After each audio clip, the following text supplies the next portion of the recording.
Vegeta से बात करने के बाद गोबामा वहां से चला जाता है और वेजिटा वहीं पर रुक जाता है। इसके बाद उधर हम गोकू को देखते हैं जो कि अपने ओमनी पैलेस की तरफ जा रहा होता है और वो जाते वक्त रास्ते में मन ही मन सोचता है कि क्या वाकई में उसका शरीर उस नई ताकत को झेल नहीं पा रहा है। गोकू को अपने अंदर थोड़ी कमजोरी भी महसूस होती है।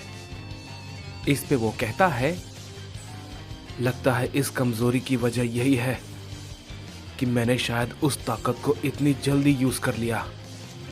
मुझे अपने आप को थोड़ा और मजबूत बनाना होगा और मैं ये करूंगा।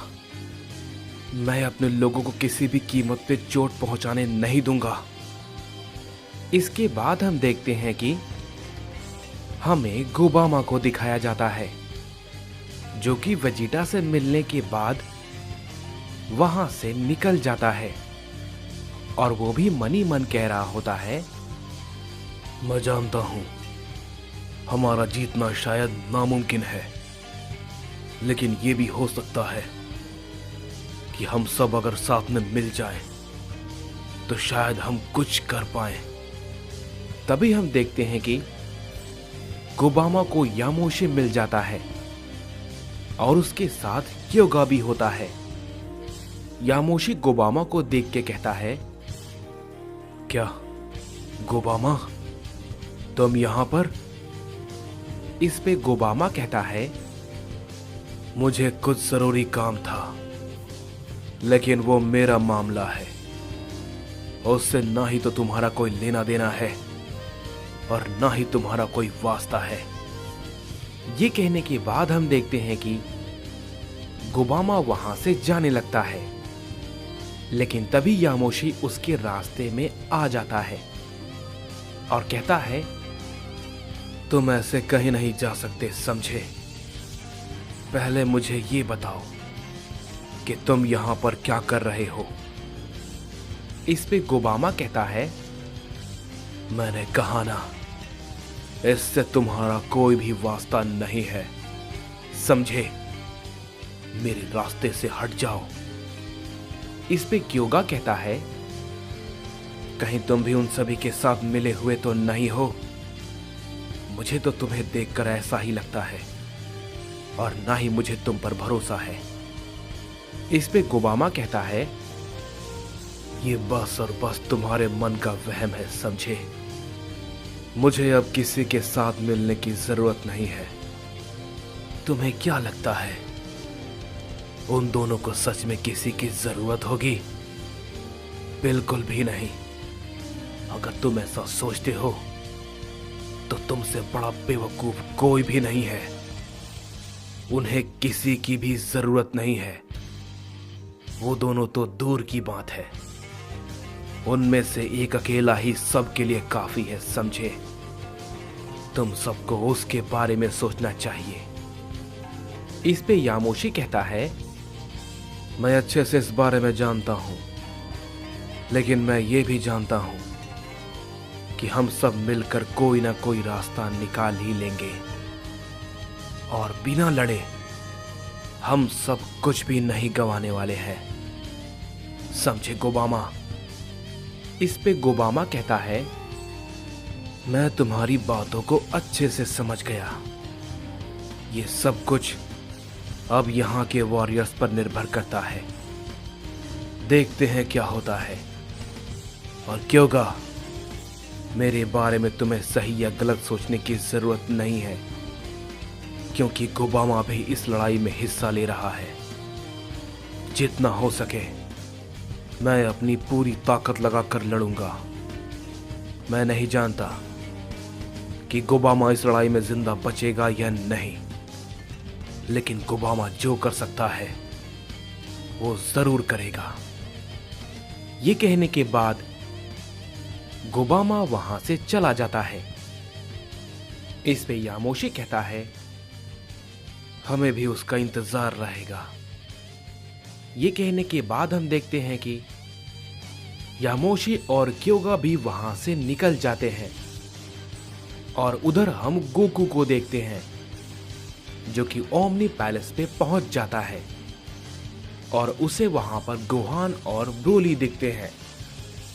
इस पे गोकू कहता है, क्या गोहान तुम यहां पर?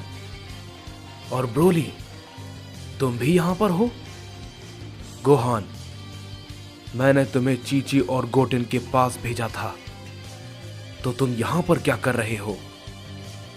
इस पे गोहान कहता है, डैड, वो जगह पहले की तरह अब सुरक्षित नहीं है और ना ही वो जगह अब सीक्रेट रही है, क्योंकि जब मैं वहां पर गया था तो पता नहीं कहां से मरनो भी वहां पर आ गया था।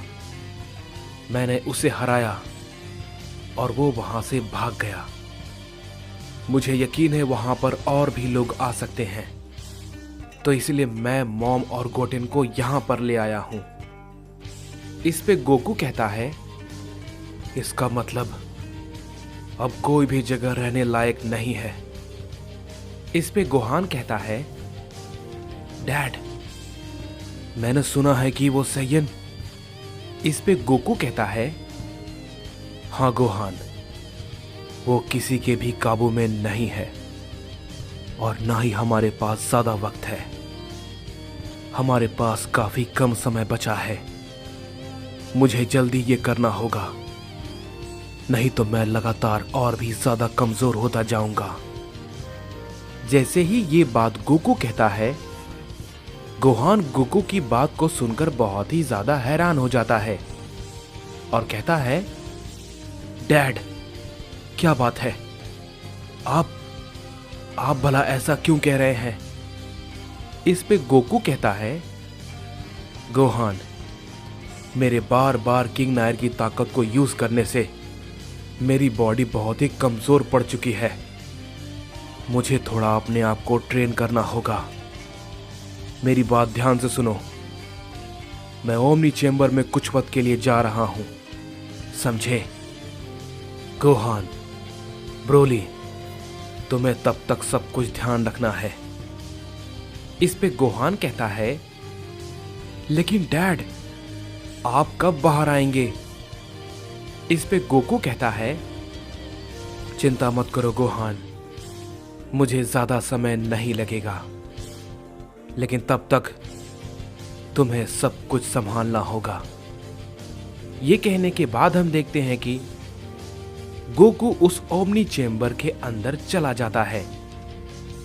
इस पे गोहान कहता है, उम्मीद है डैड के वापस आने तक और कोई मुसीबत ना आए। इस पे ब्रोली कहता है, चिंता मत करो गोहान, हम मिलकर सब कुछ संभाल लेंगे। इसके बाद हम देखते हैं कि हमें अकुमो को दिखाया जाता है, जो कि कूरी के पास होता है और कूरी उससे कहती है, अकुमो, तुम तो सब कुछ जानते हो, आखिर तुम उन्हें ये सब बता क्यों नहीं देते? इन सभी चीजों को करने का क्या मतलब है? तुम्हें पता है ना, ये नामुमकिन है। इस पे अकुमो कहता है, मैंने कहा था ना, मैंने इस लड़ाई के कई नतीजों को देखा है और वो भी हर तरफ से। मैं उस भयानक दृश्य को अपनी आंखों से नहीं देखना चाहता हूं, समझी? और हमारी जीतने की उम्मीद वो 0.1% है, जो कि 1% से भी बहुत ही ज्यादा कम है। लेकिन फिर भी एक चीज है जो कि मैंने देखी है, जो संभव हुआ था। मैं बस उसका इंतजार कर रहा हूं। मुझे उम्मीद है हम ये कर लेंगे। इस पे कूरी कहती है, मैं जानती हूं अकुमो कि तुम ये बात किस मुद्दे पे कह रहे हो। तुमने जो परिणाम देखा है उसका औसत ये है कि तुम सबकी हारने की उम्मीद 99% से भी कहीं ज्यादा है। ये सच में पागलपन है अकुमो। हर समस्या का समाधान नहीं होता। तुम क्यों नहीं समझते? इस विनाश को कोई नहीं रोक सकता, कोई भी नहीं। इस संपूर्ण सृष्टि का निर्माण दोबारा होकर रहेगा। तुम सब मिलकर भी कुछ नहीं कर पाओगे। अगर तुम वाकई में इसका समाधान चाहते हो तो एक सुझाव है मेरा जो कि तुम कर सकते हो। मैं जानती हूं ये तुम्हें बिल्कुल भी पसंद नहीं आएगा। आगे तुम्हारा मन। अपने घुटने टेक दो उन दोनों के सामने, जिससे कि तुम्हारी जान बच जाएगी। ये बात को सुनने के बाद अकुमो बहुत ही ज्यादा गुस्सा हो जाता है और कहता है, कोरी, अगर तुम कोई और होती तो मैं तुम्हें यहीं पर मार डालता। समझी? मैं फादर ऑफ ऑल सैयन हूं। अपनी जान बचाने के लिए मैं सबको मरने दूं? बिल्कुल भी नहीं। मैं उन दोनों का सामना करने को तैयार हूं। भले ही मैं मारा जाऊंगा, लेकिन मैं उनके सामने घुटने नहीं टेकने वाला। इस पे कोरी कहती है, तुम्हारे पास कुछ भी नहीं है, तुमने सब कुछ खो दिया है।